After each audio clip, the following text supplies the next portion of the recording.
তো আজকে রান্না করবো একটা স্পেশাল চিকেন খিচুড়ি। তো তার জন্য গোবিন্দভোগের চাল নিয়ে নিয়েছি, আর এর মধ্যে কাজু কিশমিশটাকে ভালো করে ধুয়ে নিচ্ছি। ধুয়ে জলটাকে ঝরিয়ে নেব।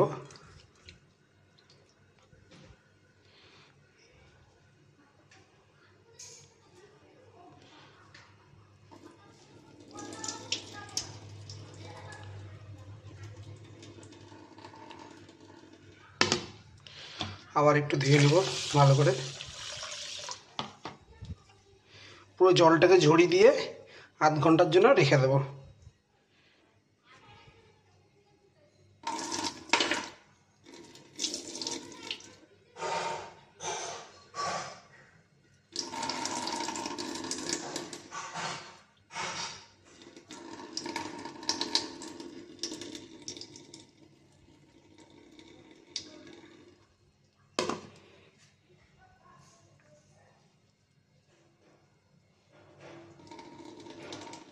পুরো জলটাকে একদম ফেলে দিয়ে তারপর এটাকে আমি কিছুক্ষণ আধ ঘন্টার জন্য রেখে দেবো।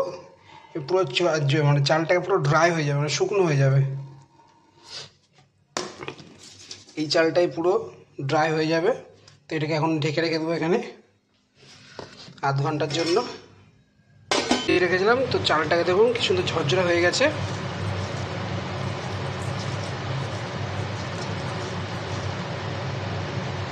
তো যাই হোক, এখানে চিকেনটা রাখা আছে, পেঁয়াজ কুচিয়ে নিয়েছি, টমেটো কুচিয়ে নিয়েছি, এখানে আদা লঙ্কা বাটা রসুন বাটা আছে।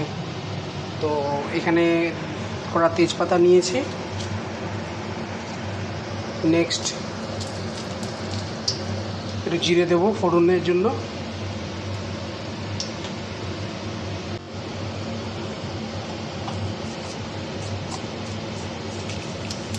একটু জিরে দিয়ে দিলাম 3টে এলাচ, লবঙ্গ ও দারচিনি। এবার দিয়ে দেবো কুচনো পেঁয়াজটাকে ভালো করে একটু ভেজে নেব।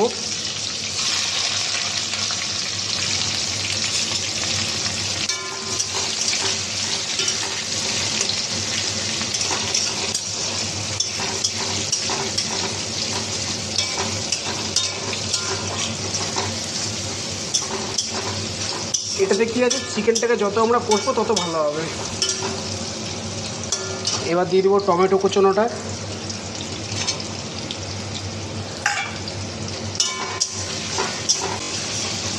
পেঁয়াজটা হালকা ভেজে এসেছে, এর মধ্যে একটু সামান্য পরিমাণ লবণ দেবো, কিছুটা পরিমাণ হলুদ,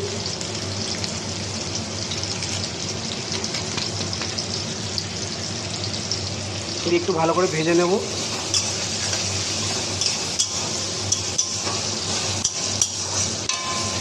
পেঁয়াজটা একটু ভাজা ভাজা করে নেব, দিয়ে এর মধ্যে যে মশলাটা বেটে রাখা আছে মশলাটাকে দিয়ে দেবো। রাখা মশলাটা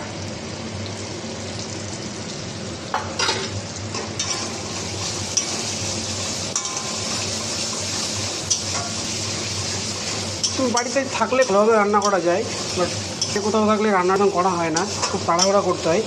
বাড়িতে থাকলে ইচ্ছা মতন করা যায়। তো এখন মশলাটাকে শুধু কষে যাব যতক্ষণ না কাঁচা ফ্লেভারটা চেঞ্জ হচ্ছে।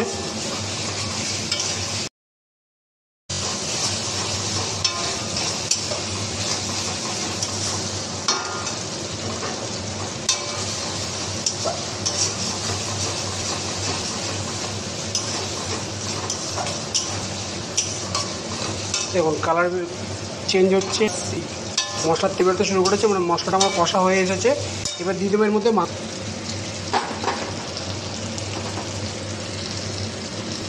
বেশি পরিমাণ নিইনি, জাস্ট আমি বাবা খাবো সেই পরিমাণ হিসেবে মাংসটা নিয়েছি, অল্প করে।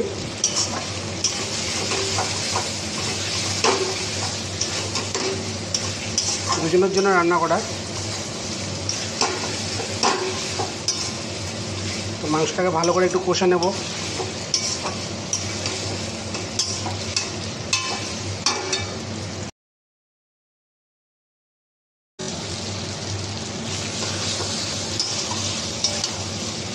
মাংসটা খুব সুন্দর কষা হয়ে আসছে, আর একটুখানি কষে নেব, দিয়ে চালটা দেব। আর যেহেতু এতে কাঁচা লঙ্কা দেওয়া আছে, তাই লঙ্কার গুঁড়ো কোনো কিছু ইউজ করব না।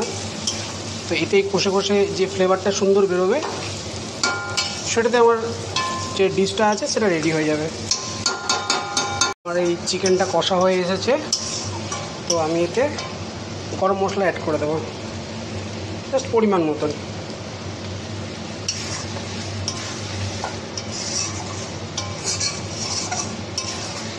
এবার দিয়ে দেবো আমার এই চালটা, একটু ভালো করে কষে নেবো চালটাকে।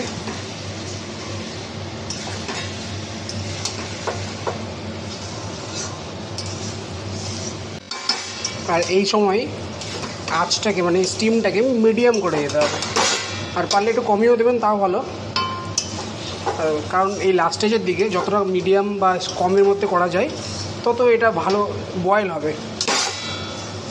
কারণ একটা টাইমিংয়ের ব্যাপার থাকে, জলটাও সেই পরিমাণ দেবো না।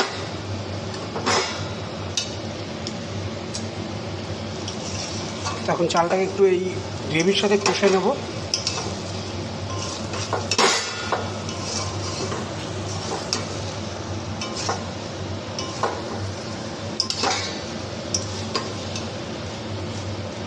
আমার কষাটা অনেকক্ষণ হয়ে গেছে, এবারেতে আমি পরিমাণ মতন জল দিয়ে দেবো।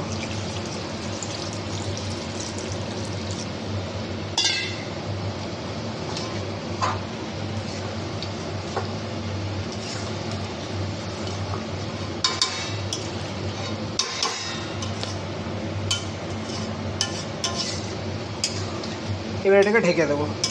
ঢাকনাটা খুলে একটু নেড়ে নিচ্ছি যাতে নিচে না লেগে যায়। যেহেতু গোবিন্দভোগ চাল তো যত ফুটবে তত সেদ্ধ হবে, আর সিদ্ধ হলে এক জায়গা থেকে গেলে লেগে যাবে। তো একটু ঢাকনাটা খুলে নেড়ে নিলাম, আবার 2-3 মিনিটের জন্য ঢেকে রাখবো।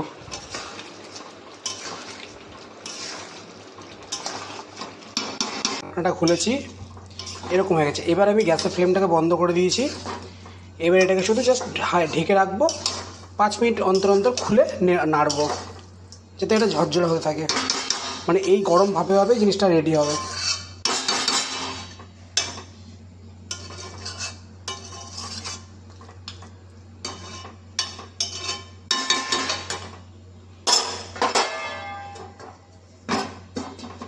আবার 5 মিনিট পরে এটা আবার এইগুলোকে পাল্টে দেবো। আমি সামান্য পরিমাণ ঘি দিয়ে দিয়েছি, তো এবার এটাকে নেড়ে দেবো, উল্টে পাল্টে দেবো, আর ফ্লেমটাকে এবার বন্ধ করে দেবো।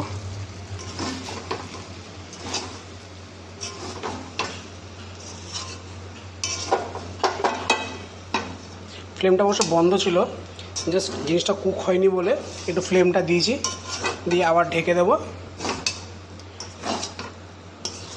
মিনিমাম আর 10 মিনিটের জন্য ঢেকে রাখবো, ব্যাস টোটালি তাহলে রেডি হয়ে যাবে।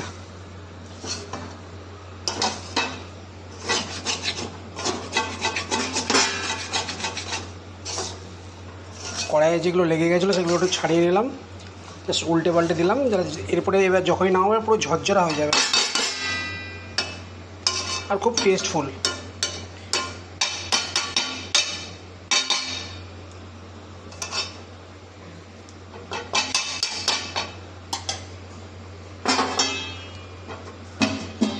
এবার 10 মিনিট পরে এটা নামিয়ে নেবো। এবার খুলে নেব, তো জাস্ট লুকিং ওয়াও, দেখুন নেড়ে দিলে এটা পুরো ঝরঝরা হয়ে যাবে। এটা রেডি হয়ে গেছে।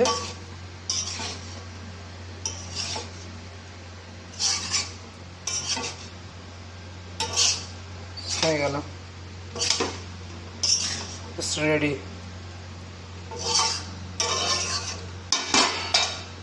Done.